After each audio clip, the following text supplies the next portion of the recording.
What's going on, everybody? We have Nik Robbins from Agency Krusaders, all the way out of Boca Raton. You're not too far away from me, brother. Nik, what is it that you do, and how do you generate revenue for Agency Krusaders? Yeah, man. So I do two different things. I run an agency. I have a multi-seven-figure agency that works with medical doctors. And on the side with Agency Krusaders, I have a coaching program that helps agencies scale, grow, and reach the next level. Love it. So I want to make sure all the viewers who are watching this are on the same page. So Agency Krusaders is the coaching side, is the coaching arm to the business, right? All right. So what we'll do is, if it's cool with you, let's fully focus on that. So when we ask metrics and stuff like that, people can better understand it. That makes sense. Let's go. So just be tied to that. All right. Awesome. So I'm assuming that your target audience is agencies. So can we call it that? All right, so your ideal avatar, your niche, these are agency owners. Is there any specific type of agency owners that you're looking to go after? Yeah, so there's really three different types of avatars for this. Number one, the agency owner who's just gotten started. Maybe they're at a 9-to-5 right now. It's a side hustle. They're really looking for their first couple clients. Number two is that individual, that freelancer type agency owner that I like to call it, who's stuck between $2,000 and $10,000 a month revenue, doesn't have a consistent source of new clients. And number three, if you're at that 30 to 50K mark and you need to learn how to scale and grow, we also work with those as well. Love it, man. And break down the team size for me. How many people are on your team and what are they compiled of? Yeah, so we have 7 members on our team right now. Okay, so we've got myself, we've got a paid ads expert and also co-owner, Sema Urzuki. We've got a ad buyer, and then we've got a generalist who essentially, she does admin, she does, VA style work, billing, that type of stuff. And then we've got 2 salespeople who will take the calls and get people into the program. And then we've got 1 more VA. Awesome. And how many people are currently in Agency Krusaders? How many agency owners you got in there? So in this specific program, we've got 48 members inside the group right now. I've been working with agency owners for the last couple of years and worked with hundreds of them. And I've also got a high ticket mastermind for 7-figure plus agency owners as well. Well, most of them are 7 figures plus. Okay. So, but for Agency, and how long, I just want to make sure I know too, in the audience, how long has the Agency Crusaders been around, this specific product? So this specific product actually launched in May. Okay. So not too long ago. What is that? Yeah. Like May, 5 months, June. 4 months, something like that? 3.5 months. Yep. 3.5 months. I've been doing agency coaching. I've been doing agency coaching for quite a while, but this specific product that I'm focused on, which is the main focus of what I got going on, has been about 3.5 months. Got you. And what about the program before that? Was there another program that kind of led you into this newer version? What was the older program? Yeah, that's a great question. So basically, this program was born out of my high ticket mastermind. I sold a good chunk of my agency that I brought up in the beginning to my business partner. I was still co-owner of that. I still own a piece. I still consult. But I started a high ticket mastermind, and the results out of there were insane, right? There's 14 agency owners that joined into that group. 11 of them are at the 7-figure run rate or beyond. None of them were at it before we had actually started working together. And I was like, man, I got to work with more agency owners in a different capacity here. So that's what this was born out of. Got you. Okay, cool. And if you could take your entire audience, I'm talking about your Facebook group, your email list, your chatbot subscribers, your whatever it is that you have. If Nik Robbins wanted tomorrow morning to send a message out to the world, how many people would you actually reach? What's your reach right now? So I got 22,000 Instagram followers, 4,100 in a Facebook group, about 4,000 on an email list, maybe 800 on ManyChat. A lot of my stuff has been grown word of mouth, man. But yeah, that's a bit about the reach. And I got about 500 YouTube subscribers. All right. Well, that's good. There you have it. And what does your pricing model look like? So let's say I'm an agency. I'm interested in joining Agency Krusaders. What's my fees? How many months am I going to be in the program? What does it look like for me? Yeah, so as of right now, it's $5,000 to jump in. I'm going to move that up to $7,800 soon because even in the last couple of months, we've had just ridiculous results. But it's $5,000. You actually get lifetime access to the coaching calls and the course training. The program's delivered in 3 ways. We have multiple coaching calls a week that I'm on. I'm on 2. We're just about to add a 3rd call. We've got a private Facebook Slack or a private Slack channel where all agency owners can come in, talk, nothing about agency that I'm in every day or answering questions. And then we've got the training platform, of course, which is where a core amount of the material is that you can go in and learn the step-by-step templates, SOPs, processes, straight from my multi-7-figure agency, clone them straight into yours and be able to take that and scale up. what is the main look? Because there's tons of people in the agency space, training agencies, right? Obviously the elephant is out of the room. We know that, right? What's the big differentiator that you would say that Agency Krusaders delivers aside from every other guy selling agency coaching programs? What's like what's the secret the sauce? number one, the secret sauce. So there's really, it's 1A and 1B. So 1A, number one biggest thing is I teach people how to think for themselves and create a productized offer and differentiate themselves from the market. There's the best thing about being an agency owner and getting started, especially if you're newer, is that there's no barrier to entry. It's also the worst thing. And so if you're just copying, pasting, you're doing the same thing as everybody else, going after the same niches as everybody else, no differentiation, trying to copy paste, you're going to run into troubles prospecting, and you can't grow your agency without prospecting and getting appointments on the calendar. So that's 1A. And then 1B is, if there's one thing I know how to do, it's sell and bring in new clients. So my sales system, my prospecting systems are ridiculous. I've sold over 500 medical clients and taught these to so many other people. My original agency coaching program was in 2018. We had hundreds of members come through there, see ridiculous results from it. And I've just been growing it on. And I've taught these prospecting and sales methods to so many people, man. So are you teaching paid ads approach, or are you going like organic style? Is it just paid? So we've got outbound. I've got outbound. I think outbound is where people should get started, but a heavy focus on paid ads. I buy all my customers in my agency, and I think that's where everyone needs to go. I want to peel the onion back and dive a little bit deeper into that, because I think that's what a lot of people want to know, right? Most agency owners are looking to acquire clients. That's like the biggest headache that every agency owner's having, right? The prospecting side, the sales side is just basically starting conversations and getting people signed up, right? So let's talk about paid ads for a second, because obviously we know the organic approaches, cold calling, emailing, DM, stuff like that. That's all great. Let's talk paid ads really quick. In your agency, when you're going out and acquiring these new doctor offices, or even maybe you can use another use case, doesn't have to necessarily be doctors. It can be just any niche, right? What are you seeing on average of the cost per acquisition to actually acquire a lead through? I'm assuming you're probably running Facebook ads for the most part. Mm-hmm. So what's your cost per application? Because I know it's probably an application based. I would assume, right? Is it application based? Yeah, okay, definitely. Yeah. So it's going to very heavily based on the market. Medical is more expensive than roofers and home services, for example.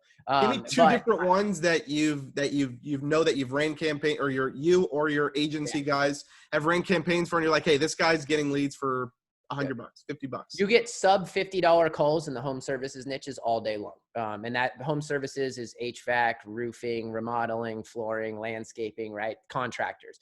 The medical offices, you're probably about 150 at scale, right? You might be able to get one or two calls at $50, but you're about $150 to $200 a call at scale for your orthodontists, your chiros, things like that. When I say at scale, I mean spending at least $10K a month. If you're spending less money on ads, you're going to get cheaper calls because you're not in fluctuating the market. But $50 to $150 per book call is somewhere in the range of where you can kind of expect to be, knowing that there's a lot of context that goes into play. What's your offer? What are you doing? What, risk reversals, that type of stuff. Let's dive even deeper. Let's say I get 10 leads and they're $100 a pop, cost me $1,000. I got 10 leads in my CRM.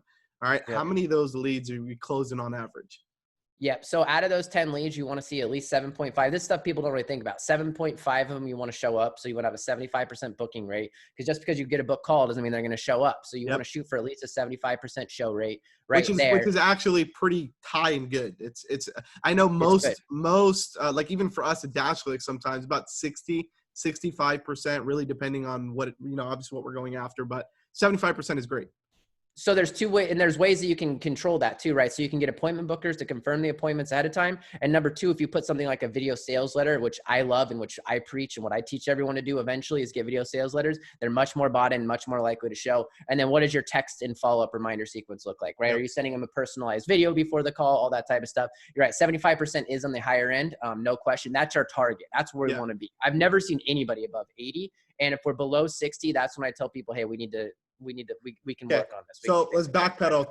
10 leads come in, they're in your CRM. 75% of them, let's just say 7 of them show up. 70% show up rate. Out of those 7 that show up, what's your close rate? So for me, I would close 2 out of those 7, right? Okay.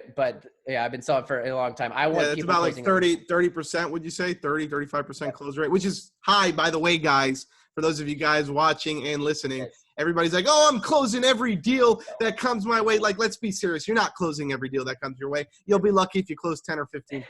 Okay. Yes. 30% is I was just going to say 12 to 15% of total schedules, right? Yeah. And that includes no-shows, that includes everything. That's where you want to be. No lower than 10% of total schedules. 12 to 15% means you're doing good. If you're 18 to 22% of total schedules, you are a freaking rock star, which is where like the highest end I've been and my sales teams have been. So and also,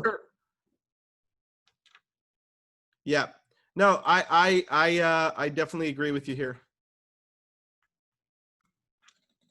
Yeah. So essentially 18 to 22% of total schedules, right? And if you get 10 book calendars, if you're closing 18 to 22%, you're godlike. I mean, that's top of the range. You want to be at least 10%. 12 to 15% means you're doing really good. One thing that also comes into play though, is what are you charging, right? So I charge chiropractors $10,000 over 3 months, which is 3 times the average of what people, or twice as much as what the average person would charge them for them, right? So that's going to play a role in your closing factors as well. So you got to keep that in mind when you're considering. And also, especially if you're running paid ads, think about that, because it's a big, if you're running paid ads, that's a big number to track. Is, okay, you're closing deals. How much are those deals? Am I covering my ad spend? Is the margins there working, right?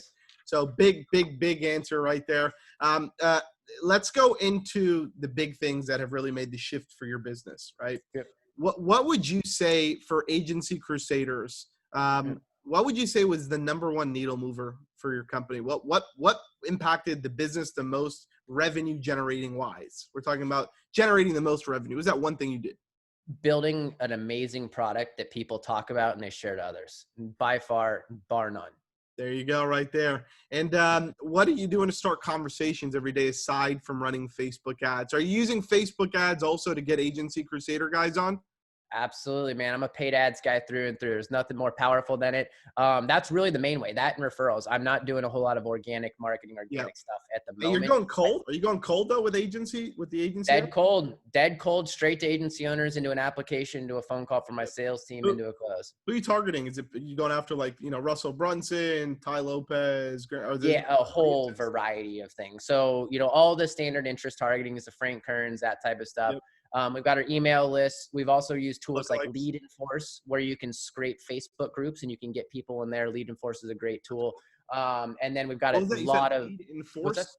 Lead Enforce, amazing tool where you can scrape Facebook groups and charge them. Awesome tool. That's pretty cool. And then lookalikes, custom audiences of our buyers, right? So we had like 500 buyers for, my agency, or my original Agency Sales Crusaders program, that type of stuff. So those are the main. What's the number one converting audience you got? It's one of our custom lookalike audiences. So it's a lookalike audience of our buyers.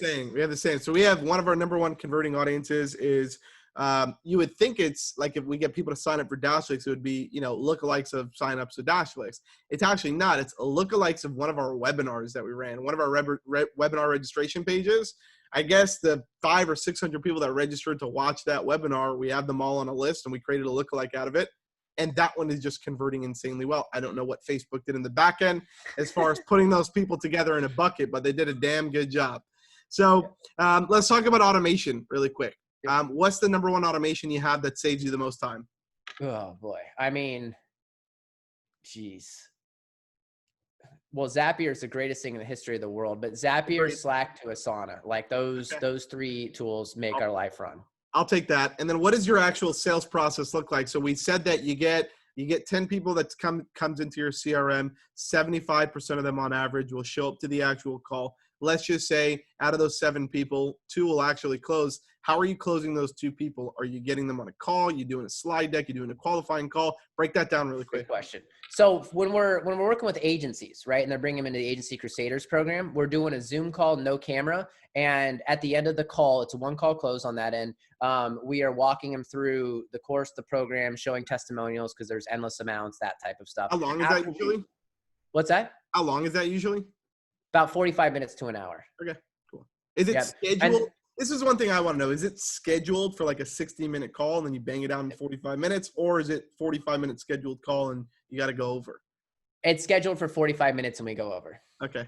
Because we have the same issue with that where we do half-hour calls, but then we need sometimes 45 minutes. You have some last final questions. Somebody's ready to jump on board. And then you go into the next call. But the problem is we have back-to-back calls that are Yeah. literally scheduled without any gap time.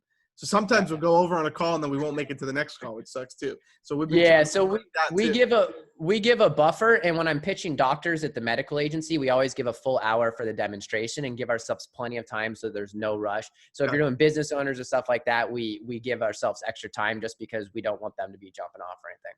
Got you. So you're saying 45-minute call on average, and then you're doing a Zoom share. You're showing them in the course. You're showing them all the goods that they get, what they're basically about to give you $5K for, essentially. You're going through the whole program. Yep. Cool. Love it, man. And what do you do? So going back, 10 people come into your CRM system, 75% actually book a call. Okay, or actually show up to the call. Two of them, 2 out of the 10 buy. What do you do with the 8 people that don't buy? Yeah, that's a great question. So they get hammered with retargeting. By the way, these are all really great questions. I'm just throwing that out there. They're amazing questions because this is the Marketer's Mindset Podcast. No, they really are. No, it's beautiful. So we do multiple things, right, on a regular basis. So they get hammered with retargeting on YouTube and Facebook. They get put into a long-term email drip nurture sequence, which I have broken down to 1 testimonial and 1 value video or 1 value email a week. Every Monday and Thursday, they get 2 emails that go out. I often build YouTube videos that will also push them to YouTube videos, just constantly staying in front of them, right? And then once we have certain numbers of people, we will do text blasts and as a reminder that you get back and jump on a call with us. So that's a lot of what we do for reactivation. And I'm also about to bring in appointment setters because our list is getting big enough at Agency Crusaders to call up the old emails that either no-showed or didn't buy or whatever, that type of stuff. Yep. Would you say you've been open for about 3.5 months, right? You said you got about 48 people in Agency Crusaders. I'm going to multiply that times 5K. Would you say that in the last 3.5 months, you did almost $250,000 in sales? That sound about accurate? Yeah. And there's been more than that just because I've got private consulting at Agency Crusaders and the higher ticket mastermind and that type of stuff. Too. So there's other parts of the value ladder. Yeah, exactly. Okay. Awesome. And what's a realistic revenue goal? Let's say you fast forward 12 months from today. Okay. Yeah. For Agency Crusaders per se, how much revenue do you see you got yourself doing or forecasting it from today to 12 months? Next year, you got 1 year. How much revenue generating? So here's the thing. I have different plans and to scale this up to 5 million, but so minimum $1 million Agency Crusaders, but I'm looking to take this and leverage it into a couple of other opportunities in regards to starting new fresh agencies and also a done for you prospecting business for other agency owners. So depending on how you want to break it down, it's going to be, I'm looking for, a couple $1 million, but at least $1 million with this program, with this process alone. But I'm using this as I don't want to say leverage, but to get really in with the agency network and have something else to move to the agency owners here over the next year. Okay. Love it, man. Love it.